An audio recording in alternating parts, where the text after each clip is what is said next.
Ha tenido amplísima repercusión, no solo en el aire de la radio, sino también en el canal de YouTube de la RCL, tu columna pasada, que fue introductoria a la que estarás comenzando ya mismo, que pone la mirada en la serie Adolescencia, que ha hecho furor a nivel mundial y que tiene algunas cuestiones interesantes que vas a analizar.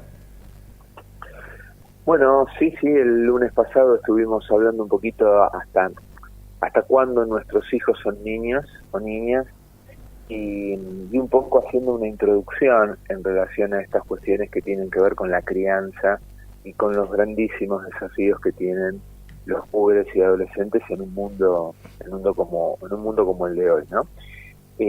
Por otro lado, está bueno destacar que a veces yo soy bastante crítico de las series y de los pasatiempos en las pantallas, pero bueno, cada tanto aparecen películas o series que realmente nos hacen pensar, nos hacen elucidar nuestro tiempo histórico, y eso siempre es muy bienvenido en un mar de distracciones y de, digamos, tonterías que colman las pantallas, que aparezca algo que más o menos de muy buena calidad y expresa una problemática mundial muy actual. Eso está bueno, ¿no? No voy a analizar, digamos, la serie en sí, porque bueno, ya lo hemos invitado a que se vea. Digamos, básicamente es una serie cuyo director se basó en dos hechos reales en los últimos años, dos asesinatos de adolescentes en manos de otros púberes y adolescentes varones, y la película un poco gira en torno a eso, pero destaco tres elementos que son muy importantes para tener en cuenta, ¿no? El primero es, bueno, una vieja frase, creo que de Donald Winnicott, tomada inclusive por Fidel Castro, para decir que nuestros hijos se parecen más a la época que a sus propios padres, ¿no? Los hijos se parecen más a la época que a sus propios padres. Y esto nos habla de la importancia, cuando pensamos en la evolución de un niño, en la madurez, en ese proceso psicomadurativo o psicoeducativo que tienen nuestros niños y niñas, la importancia del contexto social, cultural, económico, familiar, ¿no?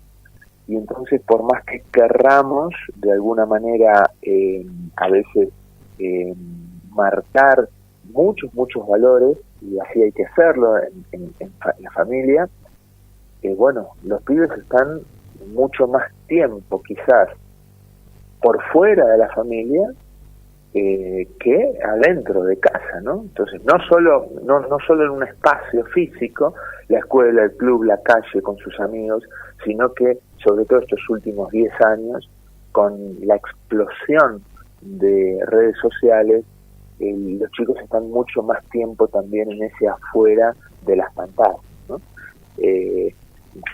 Pasó algo paradójico, ¿no? Que quizás hasta casi los finales del siglo XX, nosotros, los papás, el mundo adulto, sobre todo con el inicio de los problemas de inseguridad, comenzamos a cuidar a nuestros hijos e hijas de la calle, ¿no? Entonces, bueno, ten cuidado, nos daba un poco de temor la calle, y eso hizo también que fuéramos bastante permeables a la irrupción de las redes sociales, ¿no? Entonces creímos, en un primer momento la sociedad creyó que un hijo frente a una computadora en casa estaba mucho más seguro, mucho más contenido que ese mismo pibe o piba andando en bicicleta en la plaza. Eso que inicialmente creímos que por ahí tenía algún viso de realidad, después se fue transformando en algo, digamos, como ya hoy lo conocemos, ¿no? A veces hay más peligros en una pantalla que en la vereda de un barrio, ¿sí? Y esta frase, que nuestros hijos se parecen más a su época que a sus propios padres, nos habla de eso, ¿no? O sea, somos lo que vemos, nos va educando el medio social en el que vivimos, y las redes sociales y las pantallas tienen un efecto, una potencia de generar realidad muy, muy grande. Muy, muy grande. Y entonces, claro, el personaje central de esta serie es un chico que ha sido moldeado por algún tiempo por, bueno, lo que pasa en las pantallas, podríamos decir en términos generales, bueno, la pornografía, los discursos de odio, la misoginia, que es el odio a las mujeres, el bullying y tantas otras cosas que suceden en las redes, ¿no? Entonces, a este pibe lo podemos ver como un asesino en la serie, pero también lo podemos ver como una víctima de su propia época. Otro elemento muy, muy interesante y que se trabaja muy bien y que es quizás el ámbito que yo también más conozco, al menos en el cual me vi reflejado, es la educación, ¿sí? Y lo que pasa en la escuela, ¿no? La escuela está en crisis casi total, ¿sí? Y esto también es algo global, por eso la serie, digamos, tiene indudablemente un éxito de taquilla fenomenal, porque, digamos, aplica para París, para Roma, para Los Ángeles, para Buenos Aires, para Córdoba, para Múnich. La institución escolar está en crisis y básicamente muchos autores lo resumen de esta manera, que creo que lo vamos a entender todos. La escuela se pensó en el siglo XIX, o sea, la dinámica escolar es del siglo XIX. Un aula, un docente enfrente, contenidos, un pizarrón. Si vemos una foto de una escuela quizás de 1890, es un calco a una escuela de hoy, abril del 2025. Una escuela del siglo XIX, docentes que fuimos formados en el siglo XX, con textos de autores del siglo XX, si querés hasta de la primera mitad del siglo XX, y alumnos del siglo XXI, ¿no? Entonces, siglo XIX, siglo XX, siglo XXI, tenemos una melange de 3 siglos, y eso genera un desacople histórico-social, como se denomina, muy, muy importante, ¿no? Porque los docentes y la institución escolar también está en crisis, y no sabemos qué hacer con los pibes, cómo llegan los pibes, cuáles son las dinámicas y las conflictivas familiares, personales, emocionales, psiquiátricas que muchos alumnos tienen. Digamos, durante el año, digamos, comparto muchísimos talleres para padres, para docentes en muchísimas escuelas, y en los últimos 5 años, si hay docentes que me están escuchando van a coincidir conmigo, en los últimos 5 años la cantidad de docentes de apoyo o de acompañantes terapéuticos o docentes, maestros integradores en las aulas va cada vez en aumento. Entonces nosotros tenemos en aulas cada vez más chicos integrados que por algún motivo necesitan un tratamiento especial dentro del aula. Entonces tenés la docente de lengua, pero tenés 2 o 3 docentes para acompañar a otros chicos que están ahí, y por ahí tenés 1 o 2 acompañantes terapéuticos para otros chicos.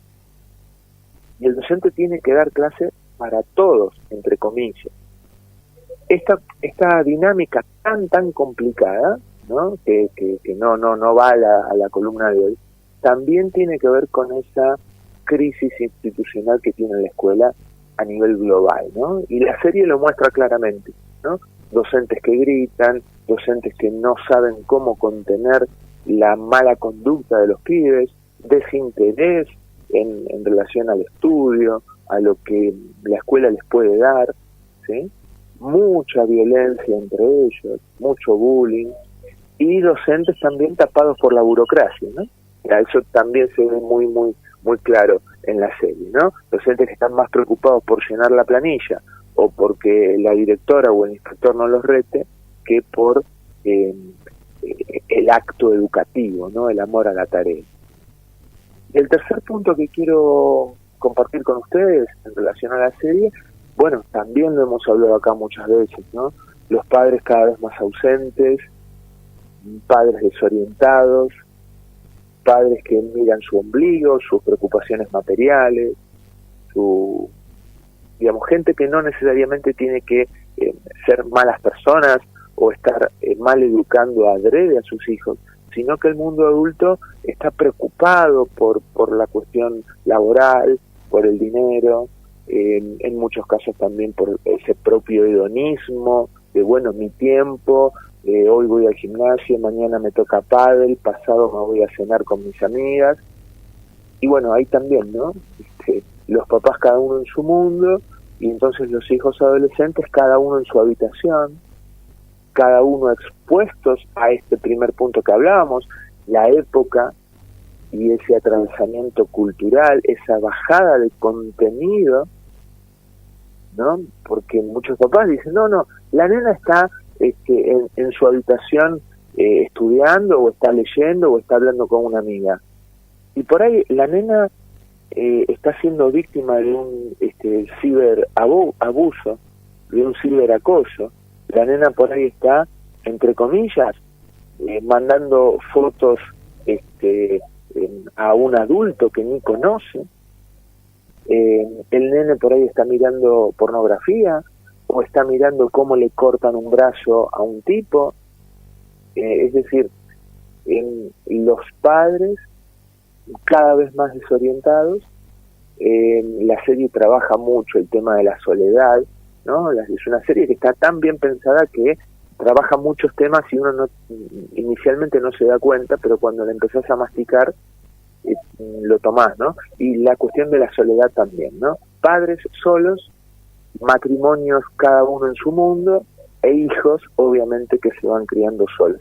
Frente a estas soledades tan normales en este siglo XXI, lo que pasa en las pantallas, Alejandro, lo que pasa en las redes sociales, cobra una dimensión estructurante para nuestros hijos e hijas. Así que bueno, invito al que no la vio, que la vea, invito a que la debatan en casa, la charlen, la vean con sus hijos. Un pibe de más de 11, 12 años tranquilamente la puede ver y entender. Por ahí si la ve un chango de 8, no le va a poder sacar el jugo. No hay ninguna escena de sangre ni de violencia. Es más que nada una película, una serie para pensar y para ver, ¿no? Qué nos está pasando como sociedad. Y bueno, ahí vamos, ojalá todos los papás y las mamás que nos están escuchando podamos dar ese pasito de retorno, o sea, volver 3 o 4 pasos atrás y estar de nuevo un poquito más cerca de nuestros hijos, estar un poquito más cerca de la charla en casa, mirar los cuadernos, ir a las reuniones de la escuela, y ojalá los funcionarios de los ministerios de educación del planeta se decidan de una vez por todas a revisar este sistema educativo que está yendo cada vez más hacia el barranco, y obviamente tomar las decisiones que haya que tomar para volver a poner a los docentes en el lugar que se merecen, querido Alejandro. Esteban, muchísimas gracias por un lunes más y cumpliendo con lo que habías planteado la semana pasada de profundizar en los mensajes y los entretelones de esta serie que ha hecho furor y que sigue siendo muy vista en las plataformas. Nos reencontramos la semana que viene. Sí, nos reencontramos la semana que viene y tengo algunas preguntas de oyentes. Ajá. Vamos a ver si podemos, preguntas que bueno, llegaron a la radio, así que la semana pasada las recibiste, me las pasaste, y bueno, el lunes que viene vamos a hablar y seguir con este tema que indudablemente nos convoca a todos porque es un tema muy, muy actual. Buena semana para todos y todas. Y está bien ese apunte porque me faltó mandarle alguna más que había por acá también, en el 319514. Bueno, entonces me imagino que en la semana, junto con todo ese trabajito, mínimamente una docena de facturas llegará a la puerta de mi hogar. Y debería, sí, sin lugar a dudas. Buena semana. Chau. Un placer. Nuestro psicoanalista Esteban Gómez